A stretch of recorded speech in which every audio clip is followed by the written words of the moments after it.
Dato, now you have spent like 16 years counseling, a lot of divorce cases, as well as you even said that, some of these cases were so harrowing that you felt like you were emotionally involved and you have to kind of detach away. So, what have you kind of seen in a lot of these very painful events? See, the saddest thing is to see grown men cry. So, you see people, when you sit down, you spend time talking to them, and a lot of things they can't really, when they go to court, they can't express this to the judge. So, and sometimes lawyers don't have time, they just want to go through the documents with you. So sometimes you really need to spend time listening to them, and then they feel appreciated. At the same time, you will know the whole picture. Sometimes you only listen to one side of the story. So you listen to both sides, then you know exactly the whole picture. And then when I see these people, I can relate to what they're going through. Initially it was difficult for me because, they call you at night and, different times and all that. But as time went by, I told myself, to emotionally detach myself from this situation and help them. However, from reading your book, what I found most interesting is that it's not like the other usual marriage counseling books where it feels very regimented and the advice is very theoretical. For example, if you do this, you will get this, or if you don't do this, this will happen. But I think we all know, for any duration of being in a marriage or a relationship, that's not always the case. So a lot of what you have written is based on experience. What do you think are some of the main reasons for a marriage breakdown from what you have seen so far? Basically, I think lots of it has to do with communication. Sometimes basic communication, people don't communicate nowadays very well. There's, with digital technology nowadays, people communicate in a different way. Right. I remember asking... SMS to husband and wife. Exactly. And when I remember asking a friend of mine, he said he's always in touch with his wife. And then I asked him, how often? He said, no, it's through WhatsApp or SMSs, So it's that. So the intimacy is gone.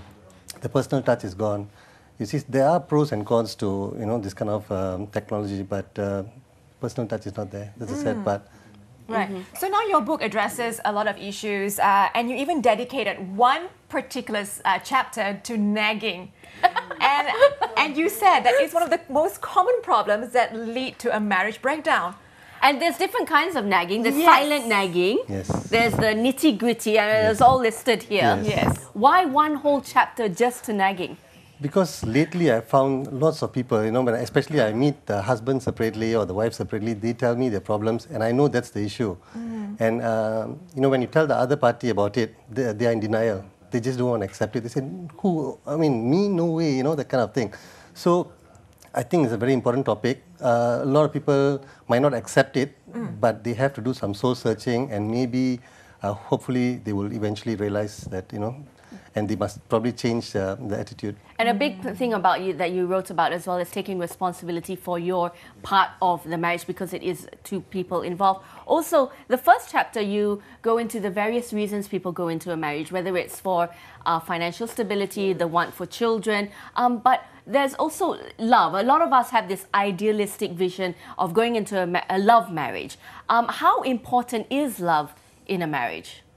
Yeah, love is very important. I feel like, love is, it really helps in the relationship. It keeps the marriage together. And when there is love, you also, not only do you see the goodness in a person, but also you get to see his shortcomings or her shortcomings. And, you can practice forgiveness, and you'll be more patient with that person. So, love actually, if you ask me, my definition is, love is not about accepting someone's ways and all that, It's basically trying to look for the person you really love. That's very important. Now, also, Doctor, now you mentioned there were several cases like FAQ, frequently asked questions, right? And one of them is, when a spouse has an affair, and despite communicating that affair and moving on, the other spouse feels like, he or she has not been able to forgive. And hence, it kind of destructs the marriage, and the children are involved. So some stay because of the children. So what's your professional advice on this? See, children, the saddest part is children, they always, inevitably, they come in the picture. And people use them as an excuse. They say, I'm going to stay in this marriage because of the children.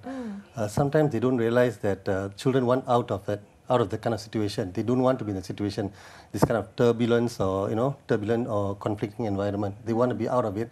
And so it's wrong for parents to actually say, I want to stay in the marriage because of the children. So the children should, they should look at the what's good for the children, and maybe they should separate, and the children don't have to be in that kind of environment.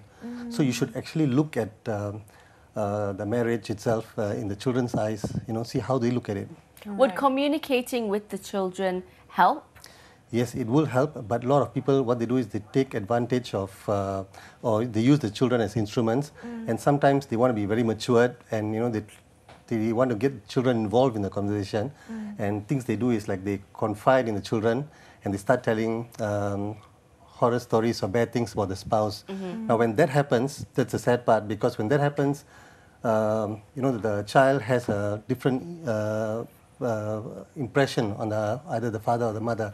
So I think you shouldn't really get the children involved in your fights. You should keep them separate from everything. Communication is good, but make them feel wanted and make them feel loved. See, the thing is, some children have this complex. It's a behavior. It's called Oedipus complex, where the men they tend to have this thing about their mother. They set a standard and they expect the bride. The men. They expect the bride to be like the mother, to follow the mother, and mother is like the benchmark. So when things don't work out, that's when they don't marry or they eventually end up in divorce. Likewise for ladies, the father is like the hero worship the father. The pillar of the family. So that's known as Electra. So they have this behavior where this complex. And they feel like the person must be like the father. The father is the benchmark. How far does a divorce have an impact on children? Okay, the impact on children can be quite bad, very damaging for the kids, because sometimes the children blame themselves for it, and they feel very isolated. They feel very abandoned. And the thing, what's very important is the other important thing to note is that these kids, you can't see it. These problems, you really can't see it because they look absolutely normal. But only at a later stage, when I say later stage, maybe 18, 19, 20, that's when you can really see what's happening. And it's very sad because then it's too late, to actually do anything. And when there's a divorce, does it mean you no longer have a family? Not necessarily so, because you can actually still have a family. But you have to make the child understand that you're both going separate ways, and whatever it is, you all are still a family together. So the child can actually spend time with the stepfather. It's a family by itself, and with both the husband and wife as well. So what's important to make the child understand this, and then I think that'll help the situation. Okay. There is one part of the book where you're talking about children where you met up with the client and you gave the daughter a piece of paper and to draw something on, and what she drew shocked you because what she drew was a picture of her holding hands with both her mother and father. And I think there was also a quote in the book, what God is to people, parents are to the children. So they continue to look up to the parents. So how do you handle a situation like that? See, the thing is, first of all, I was really shocked because that itself shows how much what the child actually wants. The child actually wants love, wants attention, and people forget that.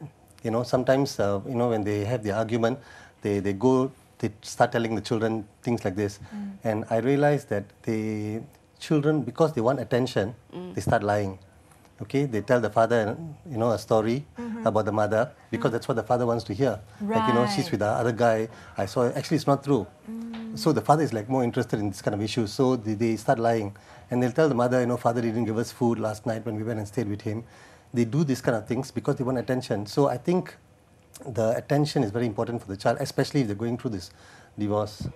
Ultimately, I think the child also experienced a lot of pain. Exactly. Now, there's also another chapter where you discussed about, habits and behaviors of a spouse. So if a spouse says, and they want to change, right, because they feel like, okay, it's a very troubled marriage, but my husband or wife, has a lot of bad habits and is not committed to change, how do I change that person? How do I go on? Okay. See, the thing about change is everybody wants change, but nobody wants to change themselves, right? That's always interesting. Yeah. See, even when you point a finger at someone, you have 3 more fingers pointing back at you.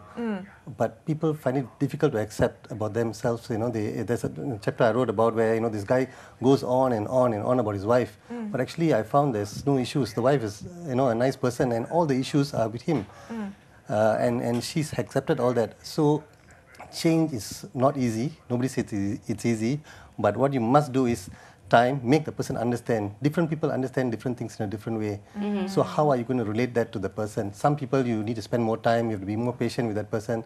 Some people you have to actually be a bit aggressive and tell him, look, I can't take this anymore. You see, so it really depends on circumstances and the person you're married to. And understanding the personality. Exactly. Now we're going to open up to callers to call in if you'd like to ask Dato any questions. Now, if someone comes to you and says, I want a divorce now, what would your first question be? Are you sure? Or what's going on? How do you handle situations like that? See, it's not as simple as that. We really need to know the history. So that's why, you know, I have a lot of people calling me over the phone and they just say, they want to go through a divorce.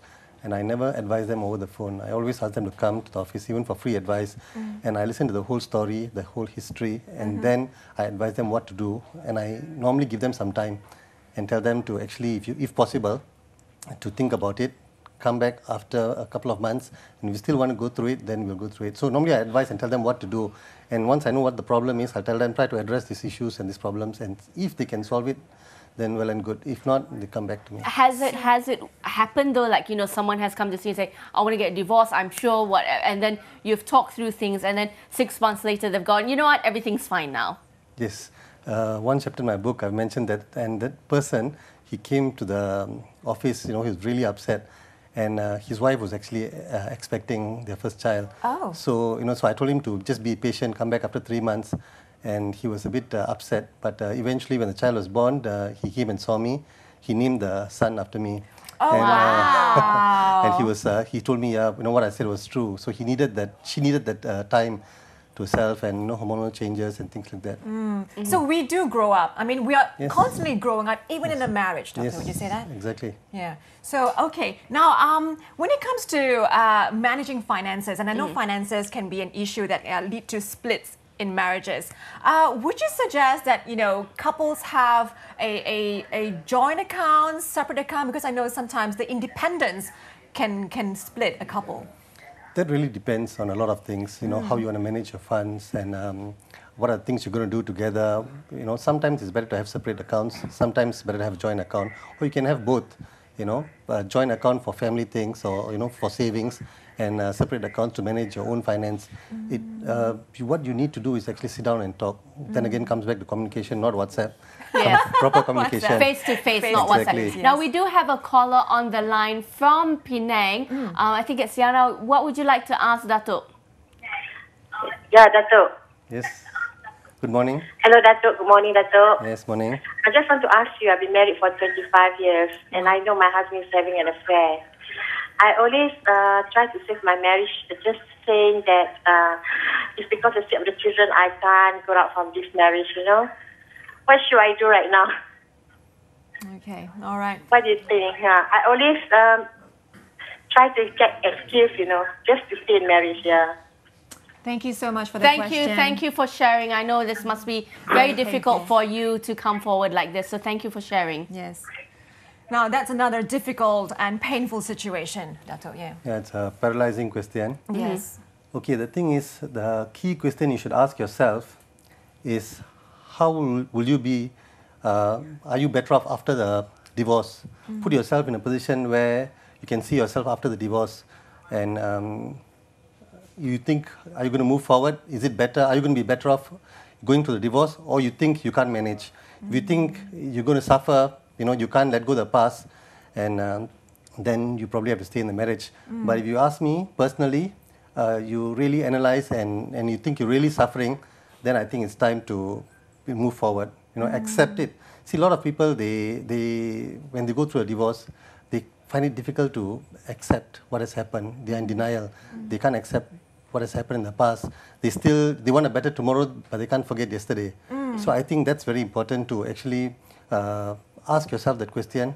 And if you think you don't have a choice, then, you know, you could go for a divorce. But one more issue on the affair part is please be very sure. You know, a lot of people go on speculation. They see the husband having lunch with someone, they straight away assume it's divorce. It's an affair. So you have to also be 100% sure. And maybe, I don't know whether you've confronted him. I think you should probably do that. And if he apologizes and he is serious about it, then moving forward, it's up to you whether you want to, accept and move forward and forgive him or not. One of the causes which I like to highlight, I think Annie would be very, very happy to talk about this, is about domestic violence. Abusive relationship. How prevalent is this in Malaysia, and how do we actually try to avoid or abstain from that? Well, it's very rampant now in Malaysia, as you know. And the studies show that people who are actually in domestic violence victims, in a relationship where it's in the interdependent relationship, or in a long-distance relationship, a long-term relationship. So, the victims, the sad part is the victims, they don't really know that they're victims. They don't feel that they're victims, Right. They feel that, everything is fine. They accept it. Exactly. And likewise, the abuser, he doesn't necessarily look very aggressive. And he doesn't look big, or he just looks like a normal person. Sometimes very timid. Like the Malays would say, pijak semut pun tak mati.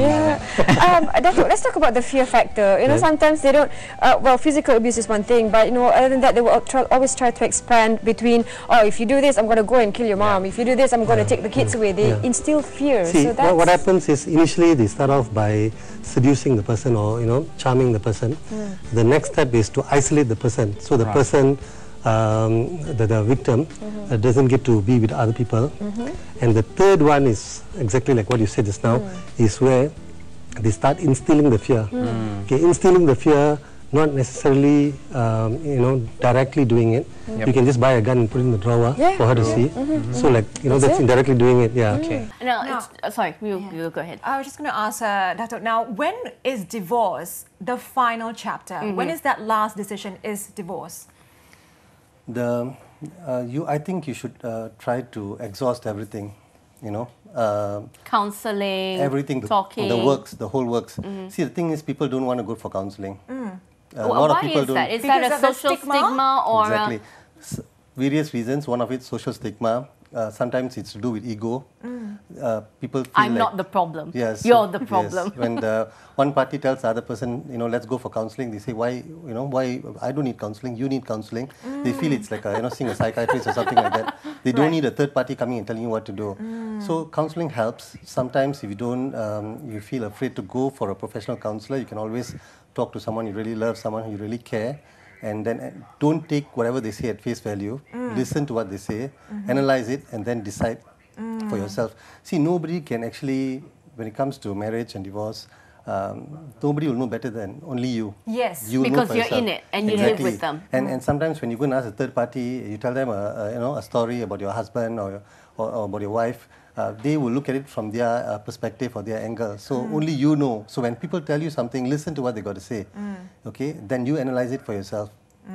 And in the case of divorce, do you always need a lawyer to help you? Well, not necessarily so, but if you ask me, it's better to get a lawyer. It's just like asking a layman to deliver a baby, where of course he can do it, but there are a lot of other implications, and even medication and all that. So it's better to get a lawyer because affidavits to be filed, a lot of procedures to follow, and so sometimes people do this mainly because they want to avoid the cost, but it's penny wise, pound foolish. It's better to, if you don't have the money, then you can go to legal aid, Malaysian legal aid, Okay. How important do you think counselling is? And is that readily available here? Yes, it is available. There are certain counselling centres you can go to. The Malaysian government provides for the tribunal at various centres at the JPN, where you can go and talk to them and tell them your grievances and your problems. But the thing is, a lot of people don't take advantage of that, and people find, especially men, they have this ego issue, and they feel like, they don't want to, I don't need a third person coming and telling me what to do. So they really have this thing. So I feel that counselling is very important because you need a third party to actually look at these issues and help them out. And Dato, how do you reach a mutual agreement? A mutual settlement can be reached by both parties agreeing to everything, the terms and condition, I think that's the best way to settle the matter, because you can actually sit down, only both of you know exactly what is the problem, so and what is involved with the kids. So it's best to sit down and talk about it, because as a lawyer, I would advise my clients to sit down and talk about it, because it's more costly to have a contested petition filed, and also you are having a third party making a decision for you, that is a judge. And the worst thing is when a judge makes a decision, you have to comply with something that the judge says. So it's better for you all to agree. The important thing here is to give and take, both parties, you know, and then agree to something like that. Right. Right. Now, what do you think makes marriages last? Because realistically and unfortunately, divorce rates are on the rise. Yes, compared to our parents' generation, compared to our generation, like Lisa and my age, why do you think there has been such a change in divorce rates over the last 20, 30 years? Well, things are moving so fast these days. You know, those days, you know, social stigma, people are worried that, you know, people talk about it, and, you know, when you go for functions and all, they look at you differently. But these days, people don't care about that anymore. And these days, even children, the way they're brought up and all that, the parents are always very supportive. So if something goes wrong, they always go back to their parents' place, you see. So those days, you know, when you go back to your mom's house, they kick you out and say, no, go sort it out yourself. Yes. So a lot of other factors, and the way things are moving nowadays, money, financial issues, communication, things are moving very fast compared to those days. And so now people are also financially better off. So, you know, financial independence as well. So you don't need to depend on the person anymore. So if you're financially okay, you can just move on. Now, also, Dato, now when it comes to marriage as an institution, it binds two people. And when you go through life together, there's a lot of, you know, ups and downs. You have children after children, you know, flying the nest and then going all together. So what are the pillars that you find that bind people strongly in a marriage? Sometimes it's your belief, you know, your religion, upbringing. Upbringing is very important, because sometimes you find two people, they're both nice, really nice people, but you know, their upbringing, you know, it's different, totally different. So they just can't blend. They can't get along very well, because one person looks at things differently, the other person looks at things differently. So it's difficult in that sense. So I think you have to keep the fire going. And you must realize that also in a marriage, you know, both parties, I mean, everybody makes mistakes, they're human, but one person sometimes takes the superior seat and feels that, you know, you shouldn't have done this, you know, keeps giving instruction, you shouldn't have done that. So I think it's a bit of both. It's basically giving and taking. Yeah, and constant communication as well. Well, thank you so much for joining us here on the show. Most informative, and I definitely recommend anybody who is in a relationship or wants to go into a marriage or already in a marriage, problem, no problem, it's fine. It's a good read anyway. Where can people purchase this book? And how much? It's $39.90. Okay. And it's available at all the major bookshops, MPH, Borders. And the proceeds, my share of the book is going to the National Cancer Society and also the Malaysian the National Blind Association of Malaysia. Very gracious of you. Thank you so much for coming up with this. Thank you so much for this, and thanks for joining us. Thank you.